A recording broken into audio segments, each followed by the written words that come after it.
Hello everyone, our topic for today is about mental health and psychosocial support. How are you today? I hope you're doing fine. Do you feel happy, confused, anxious, worried? What's bothering you today? I want you to know that it's okay not to be okay. You don't have to control your thoughts, you just have to stop them from controlling you. Mental health is essential as your physical health.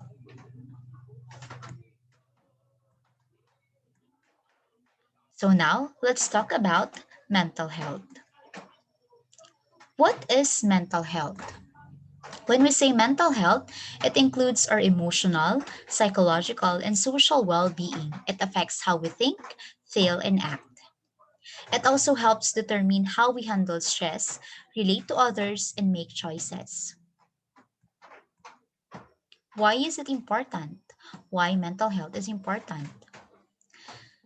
They say mental health is important at every stage of life, from childhood and adolescence through adulthood. It is a vital part of your life and it impacts your thoughts, behaviors, and emotions. Being healthy emotionally can promote productivity and effectiveness in activities like work, school, or caregiving. So let's have the overview of the discussion. The first one that we will discuss is about what is mental health and psychosocial support, or in short, MHPSS. In this, we will discuss about the introduction to mental health and psychosocial support. The second one is addressing MHPSS aspects of COVID-19 outbreak. Under this, we will discuss about MHPSS considerations and relations to the COVID-19 outbreak. For the third topic, we have activities for helping children deal with stress during the COVID-19. And the last one, ways to maintain positive mental health. So now, what is mental health and psychosocial support? When we say MHPSS, it includes any support that people receive to protect or promote their mental health and psychosocial well-being. One major component of MHPSS is treatment and prevention of psychiatric disorders such as depression, anxiety, and post-traumatic stress disorder, or what we call PTSD.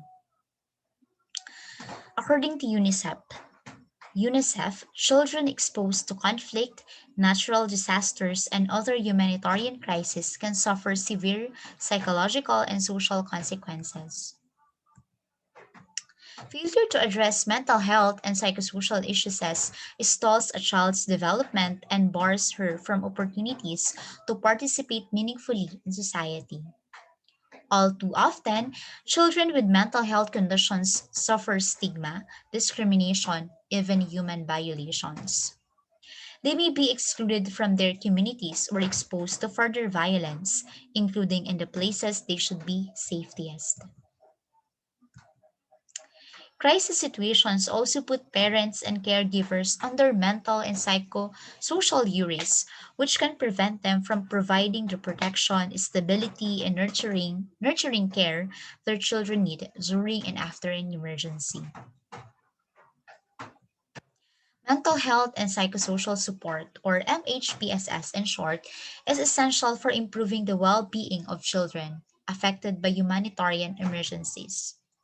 UNICEF works around the world to strengthen the resilience of children and their families and to help them cope with adversity during and after a crisis. We adapt our services to local contexts, listening to what communities identify as their priorities. Now let's come to addressing MHPSS aspects of COVID-19 outbreak. Mental health and psychosocial support, or MHPSS. This is an any time of local or outside support that aims to protect or promote psychosocial well-being and or prevent or treat mental health condition. There are intervention pyramid for mental health and psychosocial support. The first one is the specialized services, focus person to person or non-specialized support, strengthening community and family supports, and social considerations in basic services and security. So in this pyramid, the first one or the basic is this social considerations in basic services and security. The second one is strengthening community and family supports. The third one, focused non-specialized support or person to person. And the last one is the specialized services. We humans are resilient. We can learn to thrive in our new normal if we have the mindset and the resources we need to adopt. So we will come now to mental health and psychosocial responses to COVID-19. The first one is in any epidemic, it is common for individuals to feel stressed and worried. Common responses of people affected, both directly and indirectly, might include fear of feeling ill and dying, avoiding approaching health facilities due to fear of becoming infected while in care, fear of losing livelihoods, not being able to work during isolation, and of being dismissed from work, fear of being socially excluded, placed in quarantine because of being associated with the diseases, example, racism against persons who are from or perceived to be affected areas. Feeling powerless in protecting loved ones and fear of losing loved ones because of the virus. Fear of being separated from loved ones and caregivers due to quarantine regime. Refusal to care for unaccompanied or separated minors, people with disabilities, or elderly due to fear of infection because parents or caregivers have been taken into quarantine. Feelings of helplessness, boredom, loneliness, and depression due to being isolated. Fear of reliving the experience of previous epidemic. So now we will come to the emergencies are always stressful, but specific stressors, particularly the COVID-19 outbreak, affect the population. Stressors include risk of being affected and infecting others, especially if the transmission mode of COVID-19 is not 100% clear. Common symptoms of other health problems, example a fever, can be mistaken for COVID-19 and lead to fear of being infected. Caregivers may feel increasingly worried for their children being at home alone due to school closures without appropriate care and support. School closures may have different effect on women who provide most of the informal care within the families with the consequences of limiting their work and economic opportunities. And the last one is risk deterioration of physical and mental health of vulnerable individuals, for example, other adults and people with disabilities, if caregivers are placed in quarantine if other care and support is not in place. Furthermore, frontline workers, including nurses, doctors, ambulance drivers, case identifiers, and others, may experience additional stressors during the COVID-19 outbreak. Stigmatization towards those working with COVID-19 patients and their remains. Strict biosecurity measures, physical strain of protective equipment, physical isolation making it difficult, constant awareness and vigilance, strict procedures to follow preventing spontaneity and autonomy. Higher demands in the work setting, including long work hours, increased patient numbers, and keeping up to date with the best practices as information about COVID-19 develops. Reduced capacity to use social support due to intense work schedules and a stigma within the community towards frontline workers. Insufficient personnel or capacity to implement basic self care, especially among people living with a disability. Insufficient information about the long term exposure to individuals infected by COVID 19, mental health, and psychosocial responses to COVID 19. Fear that frontline workers will pass COVID 19 into their friends and family as a result of their work. The constant fear Worry and uncertainties and stressors in the population during the COVID-19 outbreak can lead to long-term consequences within communities, families, and vulnerable individuals.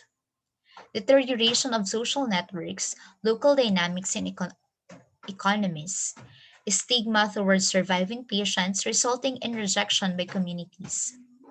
Possible higher emotional state, anger and aggression against government and frontline workers. Possible anger and aggression against children, spouses, partners, and family members, or increase of family and intimate partner violence. Possible mistrust of information provided by government and other authorities.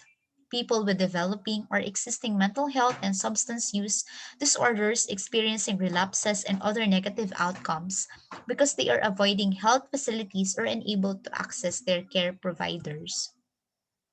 Here are some of these fears and reactions spring from realistic dangers from many reactions and behaviors are also burnout of lack of knowledge, humors, and misinformation. Social stigma and discrimination can be associated with COVID-19, including towards persons who have been infected, their family members, and healthcare and other frontline workers. Steps must be taken to address stigma and discrimination at all phases of COVID-19 emergency response. Care should be taken to promote the integration of people who have been affected by COVID-19 without over-targeting. On one more positive note, some people may have positive experiences, such as pride about finding ways of coping and resilience. Faced with disaster, community members often show great altruism and cooperation, and people may experience great satisfaction from helping others. Examples of MHPSS community activities during a COVID-19 outbreak might include maintain social contact with people who might be isolated using phone calls, text messages, and the radio. Sharing key factual messages within the community, especially with individuals who don't use social media. Providing care and support to people who have been separated from their families and caregivers. So now we will come to activities for helping children deal with stress during the COVID-19 outbreak.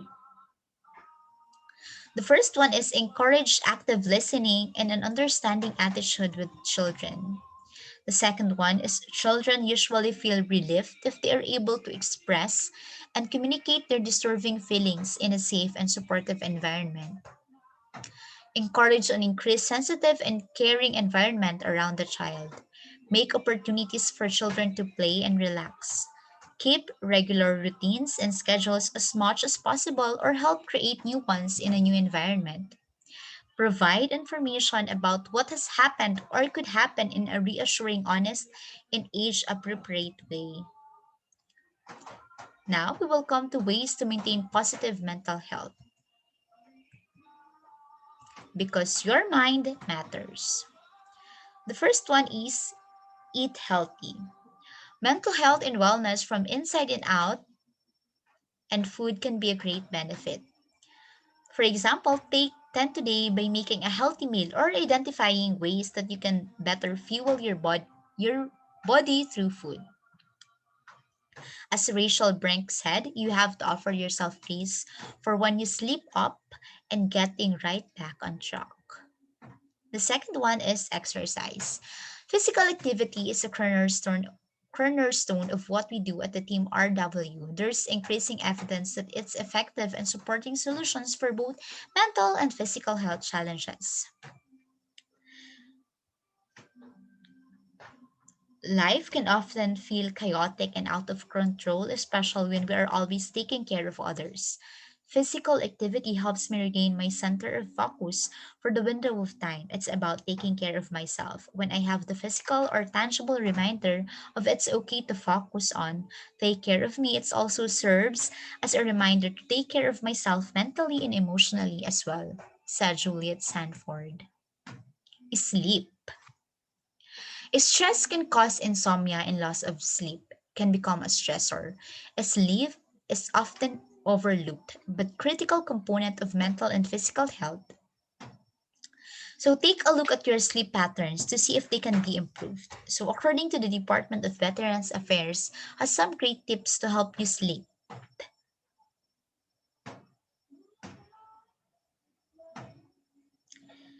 According to Dr. Guguzila, I think sleep is probably the most underappreciated recovery tool because sleep is where repetitive processes take place from many aspects, not just muscle recovery, it's brain cleansing and hormonal resets. Avoid alcohol. During stressful times, people sometimes turn to alcohol to relieve stress or cope with symptoms of mental health challenges. The misuse of alcohol in this way can lead to substance use disorders or SUD or other health, relationship, and employment challenges. Connect with others and be sociable. Make an effort to maintain good relationships and talk to people whenever you get the chance. Having friends is important not just for your self esteem, but also for providing support when you're not feeling too great. Research has found that talking to others for just 10 minutes can improve memory and test scores. Meditate or breathe. Meditation is the habitual process of training your mind to focus and redirect your thoughts. The popularity of meditation is increasing as more people discover its many health benefits. You can use it to increase awareness of yourself and your surroundings. Many people think of it as a way to reduce stress and develop concentration. People also use the practice to develop other beneficial habits and feelings, such as positive mood and outlook, self discipline, healthy sleep patterns, and even increased pain tolerance. So, deep breathing is one of the best ways to lower stress in the body. This is because when you breathe deeply, it sends a message to your brain to calm down and relax. The brain then sends this message to your body. Those things that happen when you are stressed, such as increased heart rate, fast breathing, and high blood pressure all decrease as you breathe deeply to relax. Get plenty of sunlight. Sunlight is a great source of vitamin D. Vitamin D is a really important vitamin for our bodies and our brains. It helps our brains to release chemicals which improve our mood, like endorphins and serotonin. Try to go out in the sun when you can, but make sure you keep your skin and eyes safe. 30 minutes to 2 hours a day of sunlight is ideal. During the winter, some people become depressed because they aren't getting enough sunlight. Manage stress. Stress is often unavoidable, but knowing what triggers your stress and knowing how to cope is key in maintaining good mental health. Try to manage your responsibilities and worries by making a list or a schedule of when you can resolve each issue. Often, if you break down your worries and stresses and write them down, you realize that they are manageable. Seek professional help. We are not Superman or Superwoman. We all get tired or overwhelmed by how we feel or when things go wrong. If things are getting too much for you and you feel you can't cope, ask for help. Do something you enjoy. Try to make time for doing the fun things you enjoy. If you like going for a walk, painting, or a specific TV show, try to set aside time to enjoy yourself. If we don't spend any time doing things we enjoy, we can become irritable and unhappy. So let me end this lecture by saying the pain you feel today is the strength you feel tomorrow. For every challenge you encounter, there is opportunity for a growth. So thank you and see you in the next episode.